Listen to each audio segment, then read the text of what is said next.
Saudara, pertemuan Presiden Joko Widodo dengan Ketua Umum Partai Nasdem Surya Paloh di Istana memberikan isyarat akankah adanya peluang koalisi dan sebenarnya apa makna dari pertemuan ini. Kita bahas bersama dengan Direktur Eksekutif Parameter Politik Indonesia, sudah ada Mas Adi Prayitno melalui sambungan Zoom dan juga ada juru bicara Tim Nasional Anies Muhaimin, Pipin Sopian. Kang Pipin, Assalamualaikum. Mas Adi, selamat pagi. Assalamualaikum semuanya. Selamat pagi Adisti, Kang Pipin, Assalamualaikum semuanya. Bang Adi, Iya, ini Kompas TV. ngeri-ngeri sedap lah ya. Pokoknya kemarin ini Ketua Umum Partai Nasdem Pak Surya Paloh ini bertemu Presiden Joko Widodo di Istana. Nah, Kang Pipin, saya ingin menanyakan dulu lah, sudah tahu belum soal pertemuan ini dan sudah ada bocoran kemana arah pembicaraan antara Presiden dan juga Pak Surya Paloh ini? Ya, kami tahu setelah diinformasikan oleh salah satu media dan kami mengkonfirmasi kepada kawan kami di Nasdem bahwa memang ada pertemuan dan menurut keterangan Sekjen memang ada undangan dari Presiden Jokowi kepada Pak Surya Paloh. Dan menurut kami itu memang hak setiap partai politik untuk membangun komunikasi dengan siapapun.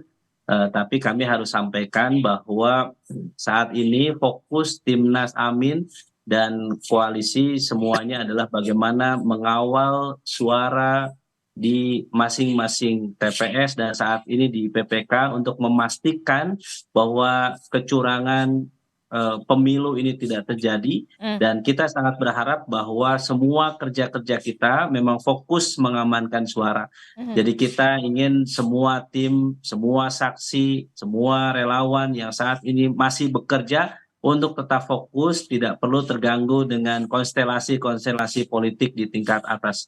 Nah, saya ingin kemudian mengklarifikasi kembali. Jadi Kang Pipin dan juga teman-teman dari partai koalisi yang berada di Timnas Amin ini mengetahui justru dari media, bukan dari Partai Nasdem yang kemudian sudah memberitahu lebih dulu. Ya, saya kira kami harus sampaikan itu dan bahwa kemudian dikonfirmasi bahwa benar itu disampaikan. Dan bagi kami yaitu pertemuan biasa saja, tetapi memang momennya saja saat ini, di saat kami memang saat ini lebih fokus bagaimana mengawal suara, kemudian mengumpulkan data dan informasi terkait dengan persoalan-persoalan pemilu yang saat ini kita hadapi. Kang Pipin, saya mau tanya, jadi koalisi Amin ini masih solid? Ya, sampai saat ini kami solid, pertemuan demi pertemuan terjadi antar pimpinan partai dan hari ini juga ada pertemuan antar sekjen partai, ketiga partai koalisi Amin. Saat ini insya Allah ada pertemuan dan selanjutnya juga terus menerus mengawal, memastikan dan yang paling penting adalah bahwa kami memegang komitmen bahwa kita masih berada di garis gerakan perubahan yang saat ini terus dikawal bersama Pak Anies Baswedan dan Gus Muhaimin. Dan terakhir kami juga berkumpul dengan Pak Anies, para seluruh juru bicara Amin dari lintas partai dan relawan untuk memastikan bahwa kita insya Allah masih semangat on the track, kita memastikan masih optimis dan terus mengawal perubahan ini sampai akhir. Jadi kami tentu memastikan bahwa tidak ada kata menyerah, tidak ada kata kita pesimis, terus kita optimis memastikan sampai nanti pengumuman di KPU. Jadi masih solid lah ya untuk. Betul. Jadi nggak khawatir sama sekali walaupun kemudian Ketua Partai Nasdem Pak Surya Paloh bertemu dengan Presiden Joko Widodo ada tawaran ina inu gitu. Ya itu hak masing-masing partai ya, seperti Partai Nasdem kami juga di PKS ya dan terus menerus keputusan masing-masing tentu akan diputuskan. Tetapi bagi kami ya semua itu sekali lagi hak partai politik. Tetapi sampai saat ini mayoritas secara umum kita solid berada di barisan Anies Muhaimin memastikan koalisi perubahan untuk persatuan sampai saat ini solid. Mas Adi, gimana membaca ini kalau kata Kang Pipin dan juga koalisi lainnya masih solid ini mengusung perubahan. Kalau Anda sendiri punya pandangan atau perspektif seperti apa setelah pertemuan antara Presiden Joko Widodo dan Ketua Umum Partai Nasdem Surya Paloh semalam? Saya ingin komentar dua hal. Pertama, ini semacam satu sinyalmen bahwa kubu Amin, salah satu partai pendukungnya itu sudah mulai lempar handuk terkait dengan hasil Pilpres 2024. Karena tentu pertemuan ini dinilai oleh publik tidak sensitif. Di tengah upaya-upaya Amin misalnya terus mencoba mereka ini menginvestigasi persoalan-persoalan yang mereka sebut penuh dengan kecurangan sepanjang pemilu ini, tapi salah satu partai pendukungnya sudah bertemu dengan presiden yang publik tahu bahwa dukungan politiknya di nomor dua. Oleh karena itu, ya pertemuan ini sebenarnya semakin mempertebal dalam banyak hal. Salah satu partai pendukungnya Amin sudah mengakui dari lubuk hati yang paling dalam mereka soal hasil pemilu di 2024 meski hasil quick count gitu ya, bahwa paslon nomor 2 Prabowo Subianto dan Gibran Rakabuming Raka itu diunggulkan, dan ini bisa dipastikan tidak akan memiliki jarak selisih yang signifikan dengan hasil quick count di KPU nanti. Itu yang pertama. Yang kedua, ini tentu pasti dibaca oleh publik sebagai upaya untuk membangun soal bagaimana kemungkinan Nasdem di 2024 ini akan menjadi bagian dari koalisi Prabowo Subianto dan Gibran Rakabuming Raka. Karena kalau pertemuan ini misalnya hanya sebatas silaturahmi politik biasa, makan malam bersama, terkait dengan politik kebangsaan, saya kira tidak akan menjadi perbincangan yang cukup menarik. Tapi bahwa Nasdem ditengarai, bahkan kemungkinan akan berfungsi, berkoalisi dengan Prabowo dan Gibran di Pilpres 2024 ini, pasca diumumkan oleh KPU tentu saja, inilah yang kemudian makin mempertebal bahwa sebenarnya koalisi pendukung Amin ini secara perlahan satu persatu sudah mulai mencari titik aman masing-masing. Memang sampai saat ini belum diumumkan kubu ini dibubarkan ataupun tidak, tapi ada kecenderungan bahwa kubu Amin, PKS, kemudian PKB dan Nasdem sepertinya memang sedang mencoba untuk mencari posisi apa yang harus mereka lakukan pasca Pilpres. Saya menduga Nasdem salah satu partai politik yang sangat mungkin akan segera melakukan rekonsiliasi politik ya dengan Jokowi, dengan Prabowo Subianto dan Gibran Rakabuming Raka. Tentu terkait dengan bagaimana komposisi kabinet ke depan.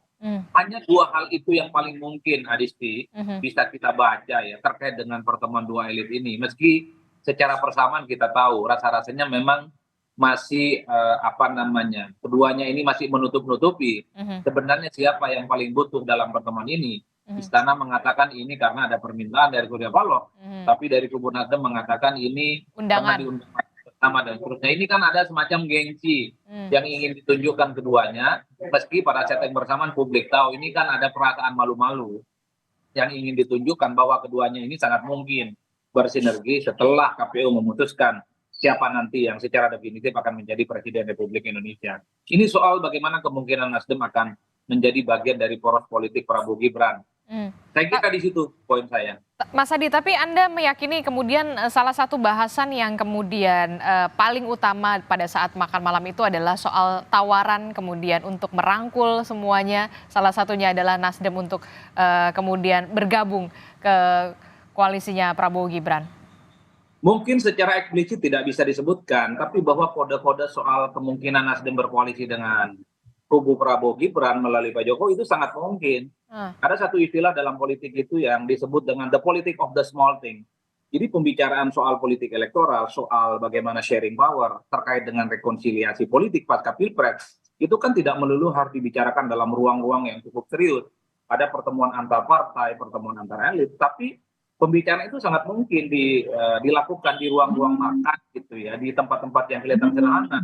Tapi yang paling penting substansi pembicaraan bukan hanya soal makan malamnya, bukan hanya soal makan nasi goreng, tapi pembicaraan di sela-sela makan nasi goreng itulah yang paling penting. Saya menduga salah satunya adalah soal bagaimana sinyalmen Nasdem akan menjadi bagian dari koalisi Prabowo Subianto dan Gibran 2024. Tentu setelah KPU mengumumkan secara resmi mereka sebagai pemenang pemilu di 2024 ini.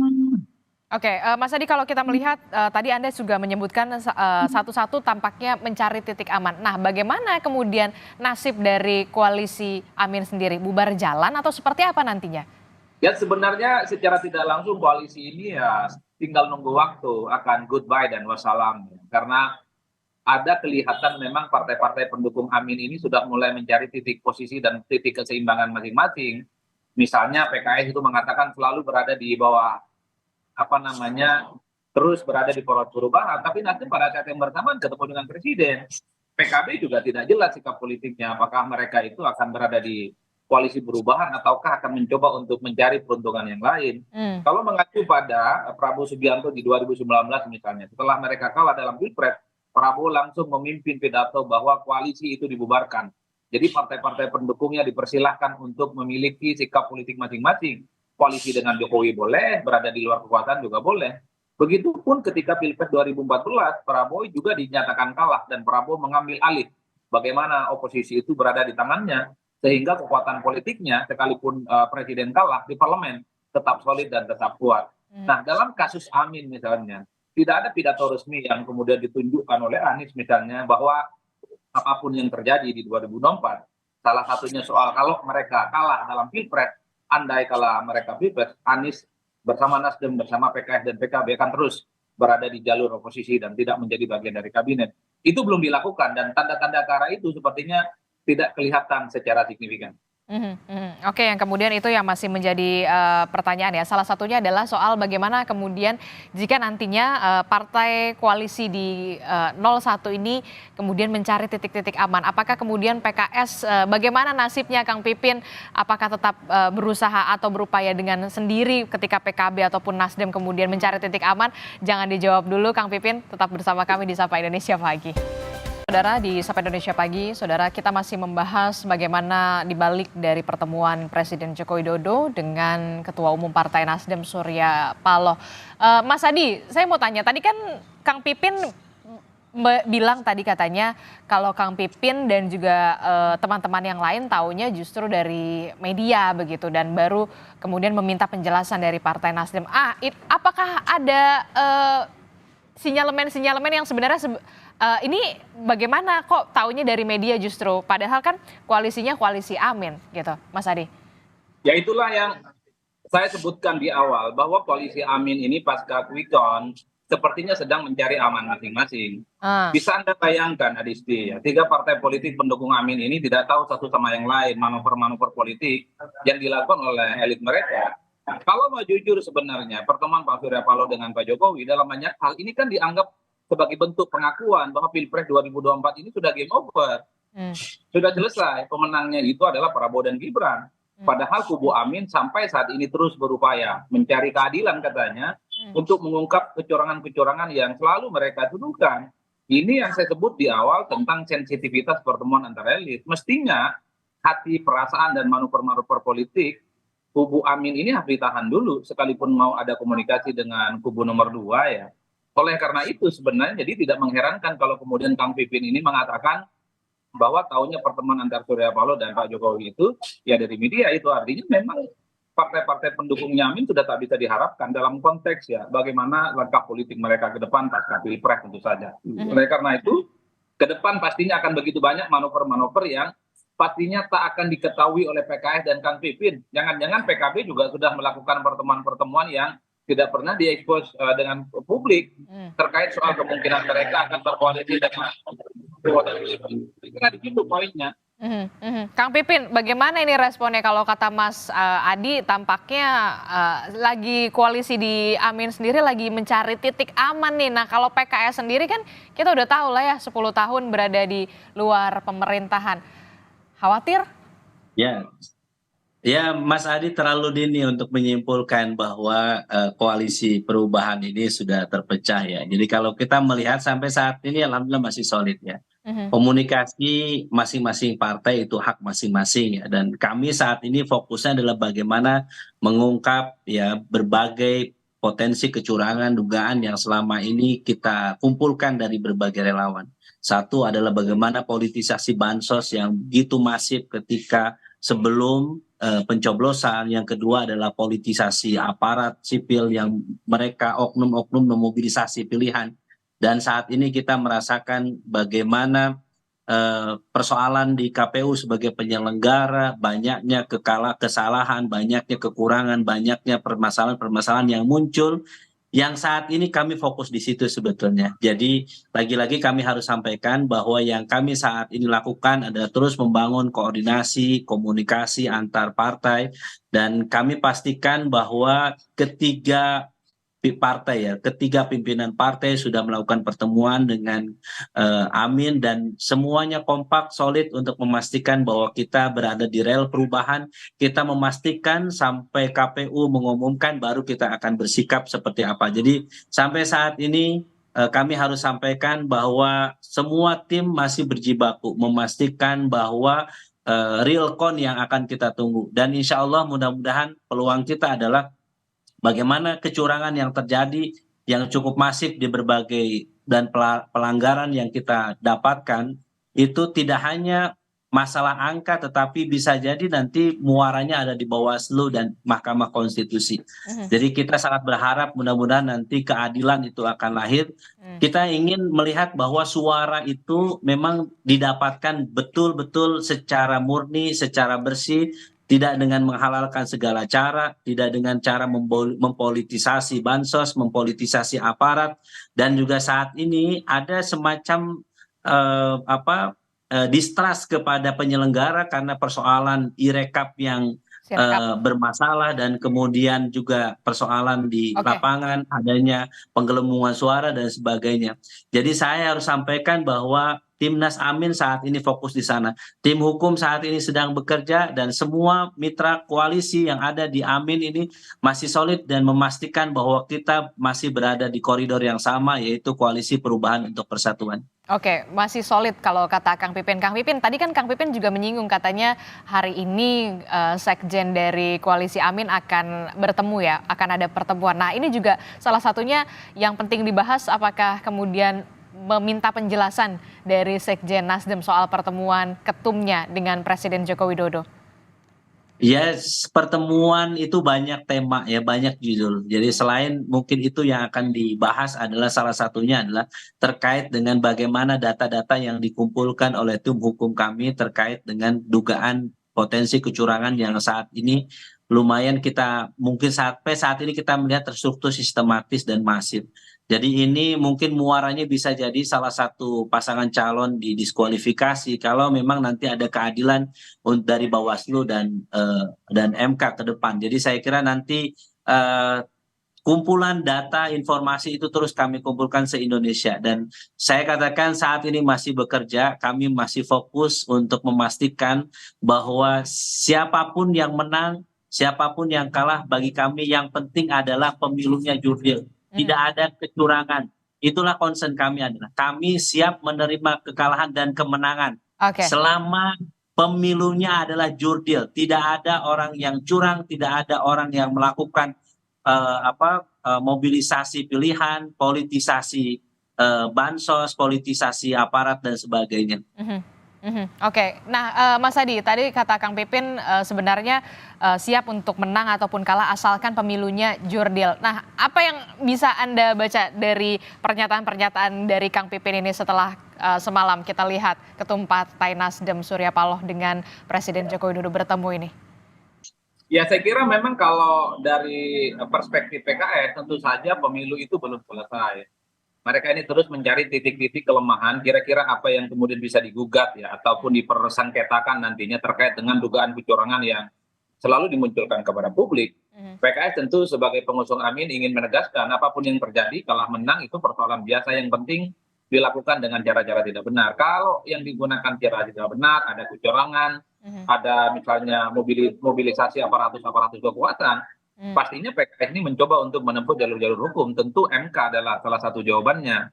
Ini menurut saya jawaban bagi partai politik yang sedang berjuang mencari keadilan, Adisti. Tapi satu hal yang ingin saya katakan, bahwa PKS ini kan iman politiknya cukup luar biasa. Apalagi kita tahu berada di oposisi sudah 10 tahun lah ya. Betul, siap menjadi oposisi. Selain PDIP, rasa-rasanya PKS lah yang sering ngomong kepada publik ya di 2024 ini bahwa mereka sangat mungkin akan terus menjaga konsistensi mereka menjadi oposisi. Artinya apa? Bagi mereka di dalam ataupun di luar itu persoalan pilihan politik dan sama-sama terhormat ya untuk membangun dan bangsa dan negara ini. Overall yang ingin saya katakan, PKS ini tidak mau kelihatan menyerah dan lempar handuk sekalipun hasil quick count tidak terlampau menguntungkan kepada kubu Amin. Oleh karena itu, Kang Pipin bagi saya ini disclaimer tadi ketika mengatakan pertemuan Jokowi dan Pak Prabowo, mereka tahu itu melalui media. Ini kan sebagai bentuk kekagetan sebenarnya. Bagaimana mungkin partai koalisi di kubu Amin yang sejak awal berjuang bersama tidak tahu salah satu ketua umum mereka di partai koalisinya Amin bertemu dengan Pak Jokowi yang kita tahu orkestrasi politiknya kepada Prabowo dan Gibran. Yang kemudian dibaca ini soal bagaimana kemungkinan ke depan Nasdem akan menjadi bagian dari koalisi Prabowo dan Gibran ya. Saya kira di situ poinnya. Tapi Anda melihat PKB dan juga Partai Nasdem ini nantinya akan berbelok, berpindah skoci? Kalau saya termasuk yang sejak awal hakul yakin PKB dan Nasdem itu berbelok arah ya menjadi bagian dari kongsi dari paslon 2 karena nyaris tidak ada psikologi yang kemudian membuat mereka ini untuk tidak menjadi bagian dari mereka. Beda dengan PKS, psikologinya banget. Misalnya PKS ini sangat kelihatan dari dulu itu tidak mau kalau ada faktor Jokowi, apapun judulnya paslon nomor 2 ini kan diusung oleh Jokowi, didukung oleh Pak Jokowi. Yang kedua ada faktor gelora di situ. Apapun judulnya juga, gelora ini bisa menjadi psychological barrier yang akan menghambat PKS akan menjadi bagian dari kubu Prabowo. Kecuali Prabowo Subianto dan Gibran tidak menyertakan gelora dalam koalisi mereka nantinya pasca dilantik. Mungkin PKS ini pikir-pikir akan menjadi bagian dari mereka. Karena kalau mau jujur 2014-2019 PKS lah yang sangat konsisten mendukung Prabowo Subianto bersama dengan Gerindra. Bukan yang lain. PKS di pemilu 2024 ini kurang beruntung aja. Giliran nggak bersama Prabowo kalah, tapi giliran bersama dengan Prabowo mereka justru kalah dalam pilpres, tapi giliran bersama dengan Prabowo justru mereka juga tidak diuntungkan. Makanya kalau menurut saya melihat DNA politik PKS secara umum mereka justru lebih siap dan lebih tegak kepalanya kalau berada di luar kekuasaan politik. Nanti kita akan tunggu juga. Saya izin Mbak Silakan, Risti. Kang Pipin, sikat saja. Terakhir. Saya kira persoalan gelora itu terlalu kecil lah ya. Itu tidak menjadi faktor pertimbangan kami ya di situ. Karena yang kita lihat adalah yang lebih besar dari itu ya. Kalau kita melihat bagaimana tadi ya saat ini pemilu banyak persoalan ya. Dan berbagai pihak melihat bahwa ini pemilu terburuk yang kita hadapi ya ketika banyak persoalan di lapangan, ada yang kertas suaranya kurang, kemudian harus pemilihan ulang dan sebagainya. Saya kira itulah concern kita di sana. Adapun yang kedua, keputusan PKS kami memiliki mekanisme yang cukup mapan, yaitu apa? Segala sesuatu keputusan strategis PKS terkait dengan capres-cawapres, terkait dengan koalisi, terkait mendukung atau nanti berada di oposisi, ada namanya musyawarah majelis syuro yang akan diputuskan oleh 99 anggota majelis syuro yang itu merupakan orang-orang terpilih yang punya kredibilitas khusus di PKS yang akan memutuskan. Tentu yang akan dilihat adalah apa maslahat madorotnya yang ke depan yang akan kita akan hadapi ke depan. Dan kami tentu saat ini harus sampaikan bahwa PKS dan semua mitra koalisi bersama Timnas Amin fokus untuk bagaimana agar suara yang ada saat ini, suara perubahan yang masyarakat inginkan di saat ini adalah banyaknya sembako yang mahal, kemudian pekerjaan yang sulit, pengangguran di mana-mana, kemudian pupuk susah. Saat ini kami concern di situ. Bagaimana persoalan-persoalan ini ya kami di dalam atau di luar kami akan terus memperhatikan kondisi masyarakat. PKS di dalam maupun di luar pemerintahan sama-sama terhormat lah ya karena negara demokrasi juga membutuhkan oposisi. Betul, agar demokrasi itu tetap lebih sehat begitu ya. Ke depan check and balances itu akan terjadi. Jadi siapapun yang akan memerintah, kami ingin pemerintahan ini clear and clean ya, bagaimana good governance terjadi, tidak ada kecurangan-kecurangan. Kami ingin siapapun yang menjadi presiden nanti memang terhormat. Bukan menang karena kecurangan, tetapi memastikan bahwa menang dengan terhormat dengan tidak menghalalkan segala cara. Baik, terima kasih Kang Pipin Sopyan, merupakan juru bicara dari Tim Nasional Pemenangan Anies Mohaimin, dan juga ada Mas Adi Prayitno. Terima kasih dari perspektifnya dan juga pandangannya. Sehat-sehat selalu Bapak-Bapak. Terima kasih. Assalamualaikum, selamat pagi. Waalaikumsalam warahmatullahi wabarakatuh.